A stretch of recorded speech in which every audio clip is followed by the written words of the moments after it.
अंधभक्त रूपी भस्मासुर पैदा करना कितना खतरनाक होता है देश के लिए, समाज के लिए, इसका जीता जागता सबूत हम लेकर के आए हैं। जिंदा सबूत अगर कहें तो ये जिंदा सबूत आपके सामने लेकर के, ये जिन्हें हम अंधभक्त कहते हैं, जिन्हें हम दो टके का ट्रोल कहते हैं, ये इस देश की बहन बेटियों के लिए खतरा है।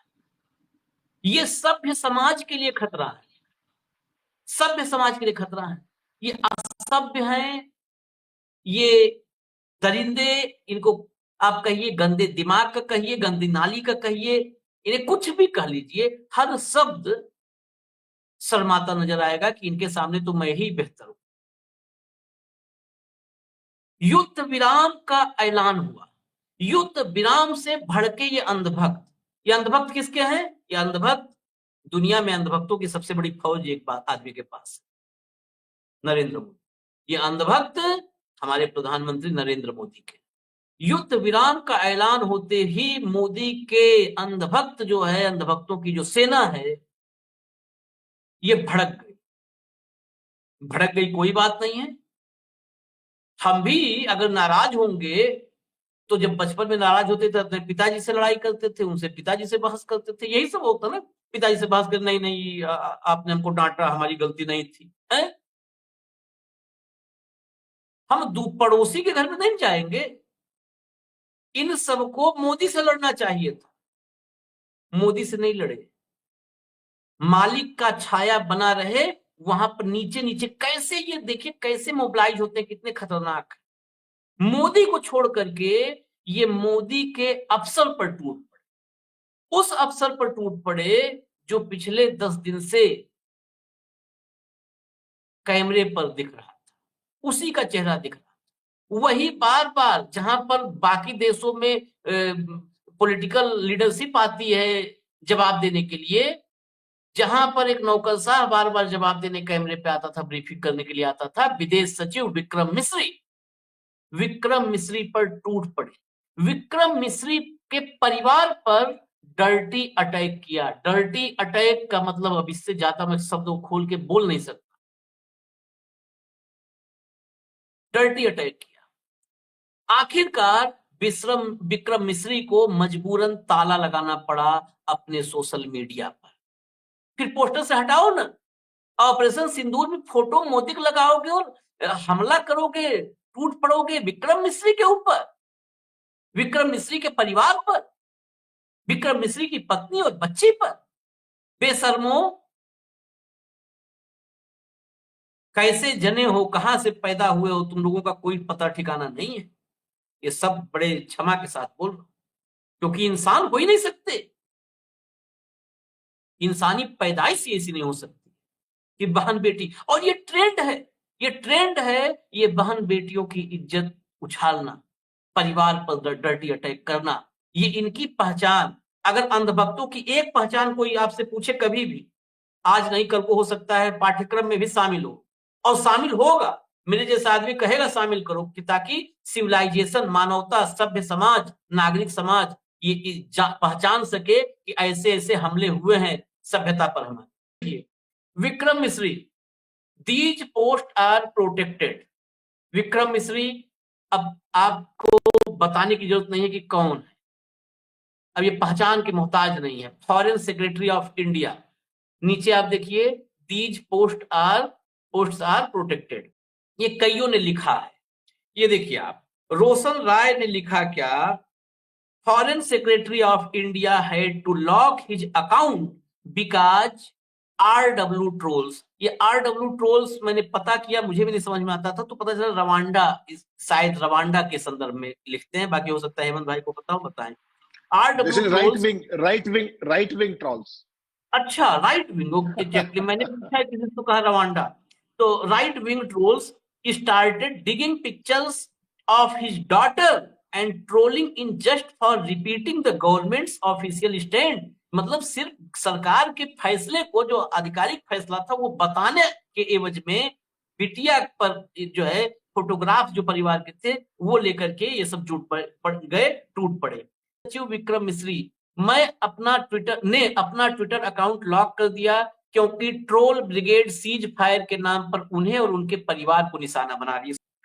लिख रही, ट्रेटर, गद्दार, देशद्रोही, you made you offspring settle outside of India before prostrating and offering your head to Pakistan. Shameful, absolutely shameful. अब बताओ, मोदी कुछ नहीं गलती है, ये अपने मालिक ऐसे पालतू, ये मालिक से पूछना चाहिए सेम और फेम। वो आदमी निर्णय थोड़ा ले रहा है देश का, अगर वही निर्णय ले रहा है तो हटाओ ना गद्दी से उसे। दूसरा देखिए नीचे, grew some spine, you literally urged Pakistan for ceasefire. बताइए, उसके नीचे देखिए, you are a pathetic sack of shit misery, a weak wimpy traitor. आगे गाली टाइप का है जिसे ब्लैक कर दिया गया। उसके नीचे देखिए, इंडिया में रहती या अब्रॉड इसकी डॉटर, बताओ। देश का विदेश सचिव 1989 बैच का अधिकारी, इंडियन फॉरेन सर्विस का, और वो इस देश के डिप्टी नेशनल सिक्योरिटी एडवाइजर रहे हैं, यानी कि अजीत डोवल के डिप्टी रहे हैं। जब उस व्यक्ति को इस गाली गलौज के साथ अपना एक्स अकाउंट ना केवल लॉक करना पड़ सकता है बल्कि प्रोटेक्ट करना पड़ता है, तो आप सोचिए आम भारतीय की हैसियत क्या बची। हम जैसे पत्रकारों की जो सवाल पूछते हैं सरकार से, बुद्धिजीवियों की, तमाम तरह के जो अलग अलग प्रोफेशंस में लोग हैं जो अपनी बात रखते हैं। अब समस्या देखिए क्या है कि जो भी बात विक्रम मिश्री जी ट्वीट करेंगे, एक्स पे लिखेंगे, मैं आप उसको एक्सेस भी नहीं कर सकते क्योंकि हम वेरीफाइड फॉलोअर्स नहीं। तो एक्स पर मौजूदगी ही उनकी यूजलेस हो गई, पूरे देश के लिए भी और उनके लिए भी। तो जो व्यक्ति सार्वजनिक देश के फॉरेन सेक्रेटरी के पद पर रहते हुए भी जिस आदमी का ट्विटर अकाउंट, एक्स अकाउंट सुरक्षित नहीं है, तो आप सोचिए कि आम इंसान की उस देश में हैसियत क्या होगी। और ये सारे के सारे राइट विंग ट्रॉल्स हैं, वो आज से नहीं, माफ कीजिएगा, आपने जो दिखाया ना, जो लाइव दिखाई ट्रॉलिंग, ये अभी कुछ घंटों की थी। ये कार्यक्रम कल शाम को 6 बजे से चल रहा है, निर्बाध गति से चल रहा है। जब उन्होंने 5:55 पे 1.5 मिनट की घोषणा की थी कि भाई ये फैसला हुआ है, उसके बाद से day in and day out लगातार नॉन स्टॉप उनकी ट्रॉलिंग चल रही है, उनकी बेटी के बारे में तमाम तरह की बकवास, परिवार के बारे में, और जो कुछ नहीं होना चाहिए वो सब हो रहा है, गाली गलौच और सरेआम। और इसमें सबसे बुरी बात क्या है जिसका मुझे दुख हुआ, कि उनके जो बॉस हैं विदेश सचिव, उनकी हिम्मत नहीं हुई कि एक शब्द इन ट्रॉल्स के बारे में इनको स्नब कर दे, या किसके लिए काम कर रहे हैं। ये इस पूरा जो पाकिस्तान के साथ हमारा संघर्ष हुआ, इस सब के हमारी भारत सरकार के फेस थे ये, और कितना शानदार तरीके से इन्होंने अपने आप को कंडक्ट किया। फॉरेन सेक्रेटरी कैसा होना चाहिए इन्होंने पूरी दुनिया को दिखाया।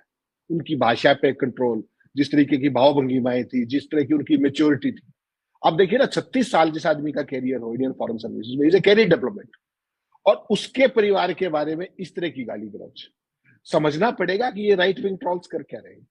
आपने कुछ इशारा किया, बेसिकली क्या है कि इनके जो पिताजी हैं, पापा, जो वार रुकवा देते थे रूस और यूक्रेन का, ये बेसिकली जो ये फेलियर हुआ है ना, जो सीज फायर को लेकर के जो पूरे देश में एक माहौल है, पाकिस्तान विक्ट्री मना रहा है और हम सब कुछ होते हुए भी सब कुछ गंवाने का जो सेनाओं ने अर्जित किया, उसको आप गंवा करके जो खाली हाथ जिस तरीके से घूम रहे हैं, तो बेसिकली देश का नेतृत्व नाकाम हुआ है और कायरता के कारण हुआ है, और जिसके कारण we as a nation we are failed. लेकिन फॉरेन सेक्रेटरी की बेटी के साथ गाली गलौज करना, इसको कौन बर्दाश्त करेगा। उसके पक्ष में प्रधानमंत्री आए क्या, उसके पक्ष में नेशनल सिक्योरिटी एडवाइजर आए क्या, उनके खुद के बॉस विदेश मंत्री आए क्या। आप कैसा बात बना रहे हो भाई। भारत सरकार का जो इतने बड़े तनाव के अंदर पूरी दुनिया देख रही थी, भारत सरकार का चेहरा ही सुरक्षित नहीं है, तो आम आदमी की तो कल्पना ही कर लीजिए। समस्या क्या है, आपने एक समस्या की तरफ इशारा किया। ये जो राइट विंग ब्रिगेड है, ये अपने 56 इंची का कुछ नहीं बिगाड़ सकती, उनके बारे में कुछ नहीं सोच सकती। क्यों?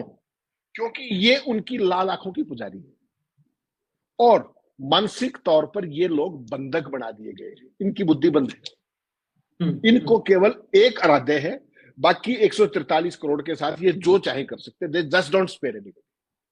तो इस तरह के जो मैंने आपको शब्द जो कहा था ना कई दिन पहले भी चर्चा करें, भस्मासुर, ये अल्टीमेटली ये एक तो मैंने कहा था कि आतंकवादी जिन्होंने हमला किया पहलगाम के अंदर नरसंहार किया, और ये दूसरे मौखिक आतंकवादी है, दीज आर वर्बल टेररिस्ट। और जितने भी आपने नाम दिखाए, एक भी ओरिजिनल नाम नहीं है, एक भी ओरिजिनल नाम हो तो बताइए। सारे के सारे फेक हैंडल्स हैं। तो ये हिंदुस्तान पूरी दुनिया का विश्व गुरु बन गया है as far as trolling is concern. Social media पर कैसे ट्रोलिंग की जाए, ये हिंदुस्तान पूरी दुनिया को दिखा रहा है, एक व्यक्ति विशेष के लिए। नेशन फर्स्ट नहीं, पर्सन फर्स्ट। और उस पर्सन को छोड़ करके बाकी सारे देश का जो कुछ भी करना चाहे कर सकते हैं। अंतहीन गाली गलौज का जो ये सिलसिला है, ये कल से चल रहा है। पूरे संघर्ष के दौरान जो व्यक्ति भारत का चेहरा है, इन भस्मासुरों को कौन समझाए कि विदेश सचिव तो केवल एक अधिकारी है, इज ए मैसेंजर। फैसले तो भैया सीसीएस लेती है, फैसले तो प्रधानमंत्री लेते हैं, जिनके वीडियो आते हैं, जो गाइड कर रहे होते हैं, आर्मी चीफ नेवी चीफ लिख रहे होते हैं, फैसले तो वो करते हैं। ये तो केवल इनको तो जो ड्राफ्ट दिया गया इन्होंने 12 के पढ़ दिया। तो अगर आपकी हिम्मत है तो आप उन टॉप 5 जो मंत्री आपके हैं, कैबिनेट सेक्रेटरी से लेकर के सारे लोग, उनके बारे में, प्रधानमंत्री के बारे में बात कीजिए। प्रधानमंत्री की अध्यक्षता में फैसला हुआ है। Ownership of any decision in this government और any government in democracy lies with the prime minister. क्या वो है? विक्रम मिश्री के साथ आप ये करके क्या कर रहे हैं? ट्रोलिंग से क्या होगा आप बता दीजिए मुझे। ये जो जितने भी लोग हैं, इन जाहिल कुपड़ों ने केवल ये विक्रम मिश्री के साथ नहीं किया, माफ कीजिएगा, इन्होंने, अगर आपको ध्यान हो, एक हफ्ता पहले जो शहीद हुए थे कैप्टन विनय नरवाल वहीं पर पहलगाम में, उनकी धर्मपत्नी 7 दिन पहले बेचारी की शादी हुई और उनके पति की निर्मम हत्या जिस तरीके से की गई, इन जाहिलों ने उसका 2 दिन तक, और उसके बाद जब राहुल गांधी गए तो उसके बाद राहुल का भी और सबका दोबारा से नया सिलसिला शुरू करके उस महिला की ट्रोलिंग की। उसने क्या कहा था कि कश्मीरियों का निशाने पे मत बढ़ाइए, मुसलमानों का इसमें कुछ नहीं है, आतंकी होते हैं, उनका कोई धर्म नहीं होता। इससे बेहतरीन बात कोई भी कह सकता है क्या? उसने अपना गम साइड में रखा। उसके बावजूद भी इन्होंने उसके साथ जो कुछ किया, केवल कल्पना की जा सकती है। अब फॉरेन सेक्रेटरी की बेटी उसी के साथ जो जिस तरीके उसका आज किया, क्या पता है आपको? ये गाली गलौज तो आपने दिखाई, उसका फोन नंबर भी सार्वजनिक कर दिया। फॉरेन सेक्रेटरी की बेटी का फोन नंबर सार्वजनिक कर दिया। ये तो कायर लिख दिया, इनको तो तमाम गाली गलौज आपने दिखा दी। उन्होंने अपने आप लिया क्या फैसला? फैसला तो किसी और का था, इन्होंने तो कन्वे किया। आपकी मजाल है तो उधर जाकर 2 शब्द बोल के देखिए एक बार, 10 मिनट में पता लग जाएगा क्या है। लेकिन सवाल ये नहीं है आशीष भाई, सवाल ये जो प्रॉब्लम है इससे कहीं आगे ही। प्रॉब्लम क्या है कि ये सारे के सारे स्वघोषित सनातनी और हिंदुत्व के रक्षक हैं। इनके संस्कार, इनकी चाल, इनका चरित्र, इनका चेहरा, उसकी आप कल्पना कर सकते हैं जो बहन बेटियों के साथ इस तरह गाली गलौज कर रहे हैं सार्वजनिक तौर पर, नकली नामों से। या तो इतने ही मर्द हो आप तो अपने नाम से करिए, फिर पता लगे।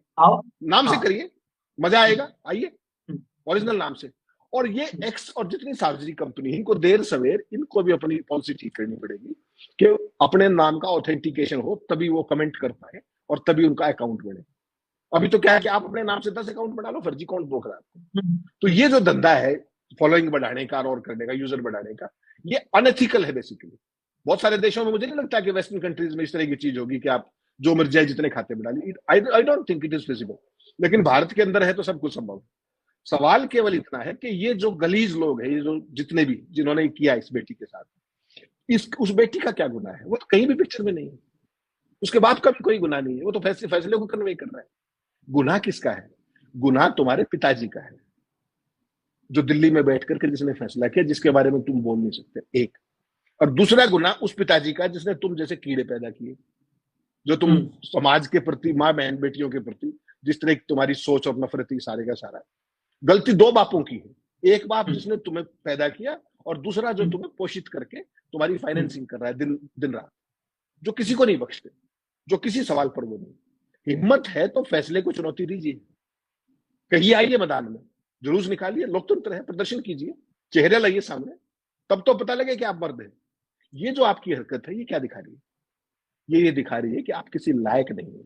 और जो 100 साल से आप लोग करते आए हैं, आपकी स्थापना का 100वां साल है, इसमें आप भस्मासुर बन के अपनी ही सरकार को, मैं लगातार आपको क्वेश्चन करता हूं, ये अपनी सरकार को भी खा जाएगी, ये किसी को नहीं बख्शेंगे। मार्केट, अगर इतने बड़े ये थे तो इन्होंने प्रधानमंत्री पर पहले दबाव क्यों नहीं बनाया? तब तो ये युद्ध का सारे आपको पता है, जिस तरह की फ्रेंजी क्रिएट की डॉगी मीडिया ने, गिद्ध मीडिया ने जिस तरीके की थी, तब तो देवर ऑल रिलीजिंग। हम सवाल पूछते थे तो हमें अब्यूज करते थे। अब ये फॉरेन सेक्रेटरी के ऊपर आ गए। और ये बेसिकली केवल ट्रोल नहीं है, ये सो कॉल्ड जो है संस्कारी गुंडे हैं, जो अंधभक्ति के प्रतीक है, अंधभक्ति के। इनको किसी दल, किसी व्यक्ति, किसी विचारधारा से मतलब नहीं है, केवल एक राज्य से मतलब, जो दिल्ली में बैठे हैं। ये अल्टीमेटली अटैक उन पर भी करेंगे, लेकिन कब करेंगे वो स्थितियां कब होंगी, जिस दिन वो पद पर नहीं रहेंगे, आप सोचिए उनका क्या हाल करेंगे। ये दोस्ती, ये आराध्य, ये पूजा पाठ, ये तभी तक है जब तक वो अपने पद पर है। तो समाज और इंसानियत पर जो लोग कलंक है, उनको सरकार पलवित और पोषित कर रही है। इससे गंभीर समस्या नहीं हो सकती। आज भारत की सबसे बड़ी समस्या ये है। मिस्री अपने जो उसके बॉस हैं जयशंकर ने तो हिंदुस्तान की विदेश नीति का सत्यानाश करके दिखा दिया है। दिखाया कि नहीं दिखाया? ये उनसे लाख दर्जे बेहतर व्यक्ति है, विद्वान आदमी है, और इनका चाइना के अंदर भी बहुत लंबा डिप्लोमेटिक कैरियर एक तरीके का रहा है। कभी विवादों में नहीं रहे, कभी इन्होंने जयशंकर की तरह चमचागिरी नहीं की, कभी फर्जी नैरेटिव नहीं बनाए। कितने स्मूथली इन्होंने कंडक्ट किया, कितने बेहतरीन तरीके से इतने विवादों में तमाम सवालों के जवाब देते थे। मोदी सरकार में तो सवाल जवाब वर्जित है, इन्होंने एक से एक जरूरी सवाल का जवाब दिया। सरकार जवाबों के पक्ष में नहीं, इन्होंने फिर भी दिया। क्यों? क्योंकि वो कैरियर डिप्लोमेट है, वो उन चीजों की महत्व समझते हैं कि पूरी दुनिया में मैसेज क्या जाएगा। बहुत ही मिलनसार व्यक्ति है, बहुत ही वेल बिहेव्ड और डिसेंट आदमी। उसके साथ अगर आप ये कर सकते हो तो आप सोचिए कि बाकियों का क्या होगा। तो सभी सीमाएं नैतिकता की लागी, और जिस देश के अंदर फॉरेन सेक्रेटरी का अकाउंट सुरक्षित, उसको लॉक करना पड़ जाए, वहां आम आदमी की क्या स्थिति होगी, किसी को नहीं बख्शा। इन 11 सालों में विपक्ष, पत्रकार, सैनिक, बुद्धिजीवी और अब राजनीति का नंबर आ गया। इस फैक्ट्री को, इस नफरत की फैक्ट्री को अगर आपने तत्काल नहीं रोका तो आप समझ लीजिए ये नफरत का जहर। ये रक्त पिपासु लोग हैं, ये केवल आपकी असमत से खिलवाड़ नहीं करते। आप सोचिए ये कैसे हिट करते हैं। अगर सुबह से शाम तक मैं आपको 2000 गालियां व्हाट्सएप कर दूं, आपका जीवन नरक हो जाएगा, आप कितनी मोटी चमड़ी के हो। तो ये देश के अंदर क्या डेमोक्रेसी के नाम पर आपने क्या बढ़ा दिया, कभी सोचे? जब देश का फॉरेन सेक्रेटरी नाराज में गुजर सकता है तो माफ कीजिएगा, फिर बचेगा कौन? कभी मोदी जी सोचते हैं इस बात पे? केवल मैं ही मैं रहूंगा देश में और बाकी 143 करोड़ कोई मतलब नहीं। और एक इंटरेस्टिंग बात और हुई है, मोदी के बारे में कुछ नहीं सुनते ही, साथ में ही दोनों कॉर्पोरेट जो उनके प्रिय हैं उनके बारे में भी कुछ नहीं सुनते। अगर आपने कोई स्टोरी कर दी, उसकी मास रिपोर्टिंग करते हैं। इसका मतलब एक इंडिविजुअल नहीं है, एक पूरा इकोसिस्टम क्रिएट किया गया है। आप अडानी के ऊपर कोई स्टोरी कर लीजिए, पता लग जाएगा आपको। जब मैंने और आपने वनतारा पे स्टोरी की थी, ध्यान है आपको कितनी ट्रोलिंग हुई थी? अरे वनतारा तो बेचारे बेजुबान पशु पक्षियों पर स्टोरी थी, उनके हित की बात थी। उसमें हमने तो अडानी और मोदी का कुछ नहीं किया, उसके बावजूद भी गाली गलौज। तो इनको किसी से मतलब नहीं। ये पूरा एक इकोसिस्टम डेवलप किया गया है कॉर्पोरेट की मदद से। इसमें हर विरोधी जो इनसे सवाल पूछे वो इनका शत्रु है। यानी कि सवाल मुक्त लोकतंत्र उस दिशा में इस देश को ले जाकर के खड़ा कर दिया गया है। अब ये दर्शकों पर छोड़ता हूं मैं कि दर्शक इसको किस रूप में ले। बहुत सारे दर्शक आते हैं, बेहतरीन सवाल भी पूछते हैं जो कमेंट बॉक्स में, और मैं शायद पहला ऐसा व्यक्ति हूँ जो कुछ के जवाब भी देता हूँ। लेकिन वो एक स्वस्थ बेसिकली संवाद है, और जिस तरीके की गाली गलौज over a period of time इसको एक नॉर्मलाइज कर दिया गया है, ये आने वाले देश समय के अंदर ये जो नफरत की जो पूरा बाजार है ये और ज्यादा तेज होगा, ये कम नहीं होगा। सरकार को इसको टॉप प्रायोरिटी पे लेकर के इस जहर की फैक्ट्री को तत्काल बंद करना चाहिए सोशल मीडिया प्लेटफॉर्म्स के जरिए। वरना आज फॉरेन सेक्रेटरी का नंबर है, कल फॉरेन मिनिस्टर का नंबर होगा, परसों रक्षा मंत्री का नंबर होगा, और उसके बाद एनएसए का भी नंबर हो सकता है, किसी और का भी हो सकता है। एक आध ने आज इशारे में एनएसए का भी जिक्र किया है, अफसरों का जिक्र किया है, बीजेपी का जिक्र नहीं किया, नेताओं का जिक्र नहीं किया।